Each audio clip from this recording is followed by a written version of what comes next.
What is the most damage you can do in a single hit in Silksong? Let's find out. But before we do, I want to clarify some ground rules.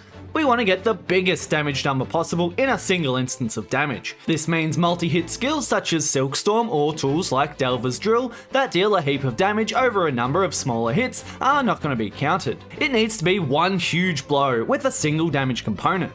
And that means we'll be turning to two distinct playstyles, that being Silk Skill builds and Needle builds. Let me know down in the comments which build you think will come out on top. Let's get started on our Silk Skill focus build. Ironically, the first step is going to be to upgrade our needle to the highest tier, the Pale Steel Needle, and that's because almost all Silk Skill damage scales directly from our base needle damage. The Pale Needle is going to have a base damage of 21, which is the biggest boost we can get to our Silk Skills. Moving on to the next component, we need to choose from one of our 6 Silk Skills. And we have to keep in mind we're after one single big hit of damage over multiple smaller hits. And while it's not the most overall damage, Silk Spear is actually going to be the best choice here, as all of its damage is completely front loaded into a single instance. And with the fully upgraded needle, this is going to put us at 63 damage, or 3 times our needle damage. Now we need to select a crest for our tools to go on, and this one is a no-brainer. The Shaman crest is tailor-made for Silk Skill builds, and what's even better is this is going to passively boost our Silk Spear damage by 50% straight off the bat. And finally, to finish this off, we're going to be using the Bolt Filament tool. This is going to further boost our damage by another 25%, stacking additively with Shaman crest's passive for a total of 75% bonus Silk Skill damage. And now with the build complete, let's test our new damage on an enemy. And there we are, 110 damage, which is the equivalent of 5.23 hits with a fully upgraded needle. So can our needle build outdo this? Unlike the Silk Skill build, which had a singular clear path, the needle builds have a lot of good crests to choose from with powerful buffs. But regardless of which crest we use, they're all going to be starting with a fully upgraded needle, and once again that's going to get us to a base of 21 damage. From here I tested 4 different crests, level 3 Hunter, Beast, Reaper, and the Wanderer, and I got some interesting results. The Beast crest buffs our needle damage by 25% after using Bind. This isn't as good as some of the other crests, however its Needle Strike does do a 2.5 damage multiplier, and more importantly, that's delivered in a single hit. We're throwing on Barbed Bracelet to boost our needle damage by 25%. Pin Badge to reduce Needle Strike charge time by 50%, this will make sense shortly, and then we're going to activate Flint Slate for a further 50% boost, and right after we activate that, we're going to use the Taunt, which will boost the damage of our next hit by another 50%. And then after all that's done, we're going to charge a Needle Strike as fast as we can, and hope to get the Needle Strike multiplier of 2.5. This is all good and well on paper, but let's see how it goes in reality. With this setup, we did 104 damage. This is already super close to the 110 damage of the Silk build, but unfortunately it's lower than our math predicted. And that's because the moment you input an action, the extra 50% damage from the Taunt buff rapidly starts to expire. And even with the reduced charge speed from the Pin Badge, the fact that the Beast crest's Needle Strike has a dash component means it doesn't deal its damage quickly enough before the buff falls off. If we could get it to work, it would be hitting around the 130 mark. Up next, we had the level 3 Hunter's crest. Unfortunately, this crest's Needle Strike splits its damage between 2 hits, which is less than ideal for our purposes, but it might make up for it with its potent damage buff. After 12 hits without taking damage, this crest gives a hefty 40% needle damage. So once again, we're throwing on the Barbed Bracelet, Pin Badge, and stacking up our crest passive until we have a 40% damage buff, activating Flint Slate for another 50%, triggering our Taunt for another 50%, and then as quick as we can, charging a Needle Strike. And this time, after many attempts, we do eventually get our Needle Strike to land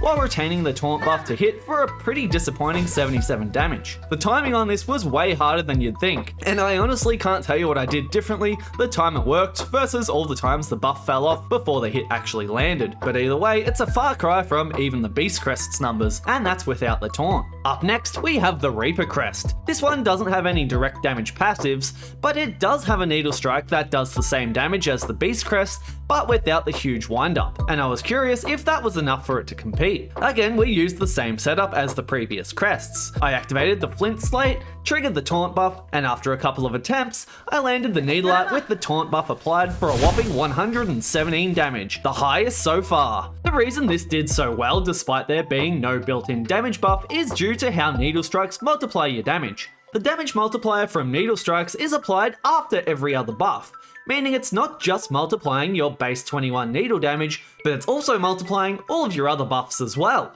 Reaper has the largest single hit needle strike that can also take advantage of the taunt buff, which is ultimately more than enough to overcome the lack of a damage boosting passive. And finally, the last crest I tested was the Wanderer's Crest. This crest has a needle strike that is awful for our goals, dealing 5 quick hits in succession, but it does have something way better. The Wanderer's Crest has a tiny chance to crit if you have 9 or more silk. Now, this would normally be a huge pain in the ass to test. Since it only has a 2% chance to trigger, it means I'd have to stand there, use a flint slate, activate the taunt buff, and pray that I get that 1 in 50 chance that it activates. Now, of course, this had the same setup as the other crests, except one change in this build is we aren't using needle arts, so we'll use the lucky dice instead of the pin badge, which gives an extra 0.2% chance to crit for a total of 2.2%. Nothing groundbreaking, but we might as well. And to give you a peek behind the scenes, this was actually the first crest I tested, so I only had the damage numbers mod installed, and I was fully expecting to have to grind it out until I got the lucky crit. And you're not gonna believe it, but I genuinely triggered this the very first attempt.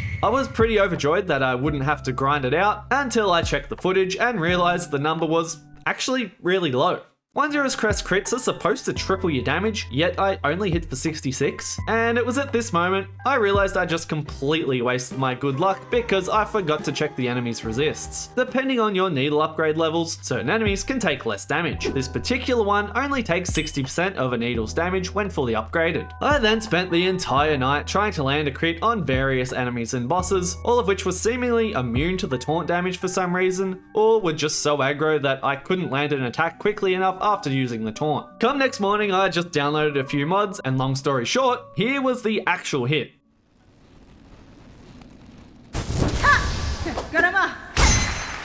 A whopping 141 damage. That is the equivalent to 6.7 hits of a fully upgraded needle, or just over 28 hits of a level 0 needle. But hold on a minute. Here's where things started getting a little weird. Rewind back to when I was testing the Silk Skill build. Volt Filament had an extra effect I wanted to investigate to see if it affected the total damage. Nearby water becomes electrified and deals extra damage when a Volt Filament empowered skill makes contact with it. I quickly discovered this damage is delivered in rapid ticks of 8, so it wasn't going to be useful for the purposes of this video, but while hitting these pond skippers, I noticed occasionally I would hit for way more damage. Normally, Silk Spear was doing 88 damage to the pond skippers, but every now and then I was hitting for 161 damage, and one time even 169 damage, which is 82% more than it should be. After a whole heap of testing, I narrowed it down to the pond skippers that are flagged to become void corrupted. The specific spawns seem to change each time you loaded the game, but regardless of if they had already transformed or not,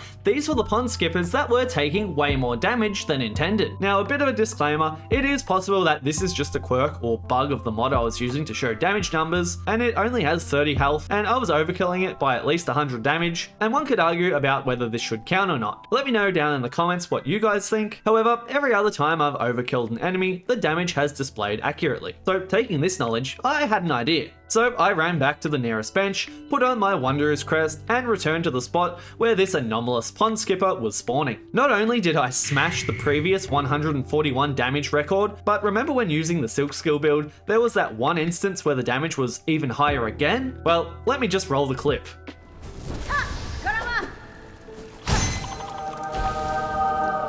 Yeah, you saw that right.